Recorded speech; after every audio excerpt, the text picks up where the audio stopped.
Bank അക്കൗണ്ടുകൾ മരവിപ്പിച്ചത് stay ചെയ്യണമെന്ന കോൺഗ്രസിന്റെ ആവശ്യം ആദായനികുതി ട്രൈബ്യൂണൽ തള്ളി.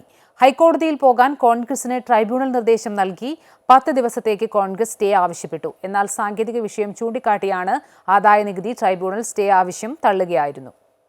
5 വർഷം മുൻപ് ആദായ നികുതി റിട്ടേൺ അടയ്ക്കാൻ വൈകിയെന്ന് ചൂണ്ടിക്കാട്ടിയാണ് കോൺഗ്രസിന്റെ ബാങ്ക് അക്കൗണ്ടുകൾ മരവിപ്പിച്ചത്. 210 കോടി പിഴയും ആദായ നികുതി വകുപ്പ് ചുമത്തി. ലോക്സഭാ തെരഞ്ഞെടുപ്പ് നടന്ന 2018-19 സാമ്പത്തിക വർഷത്തിൽ ആദായ നികുതി റിട്ടേൺ സമർപ്പിക്കാൻ 45 ദിവസം വൈകിയെന്ന് ചൂണ്ടിക്കാട്ടിയാണ് ലോക്സഭാ തെരഞ്ഞെടുപ്പ് അടുത്തിരിക്കെ പ്രധാന പ്രതിപക്ഷ പാർട്ടിക്കെതിരെ നടപടിയെന്ന വിമർശനവും ഉയർന്നിരുന്നു.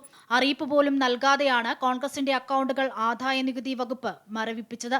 ചെക്കുകൾ ബാങ്കുകൾ സ്വീകരിക്കാതെ വന്നതോടെയാണ് അക്കൗണ്ടുകൾ ആദായ നികുതി വകുപ്പ് മരവിപ്പിച്ചിരിക്കുകയാണെന്ന് കോൺഗ്രസ് മനസ്സിലാക്കിയത്. കോൺഗ്രസിന്റെയും യൂത്ത് കോൺഗ്രസിന്റെയും 4 അക്കൗണ്ടുകളാണ് മരവിപ്പിച്ചത്. കോൺഗ്രസ് ക്രൗഡ് ഫണ്ടിങ്ങിലൂടെയും മെമ്പർഷിപ്പിലൂടെയും സമാഹരിച്ച പണമായിരുന്നു അക്കൗണ്ടുകളിൽ ഉണ്ടായിരുന്നതെന്നാണ് നേതാക്കൾ പറയുന്നത്. അമൃത ന്യൂസ്, ന്യൂഡൽഹി.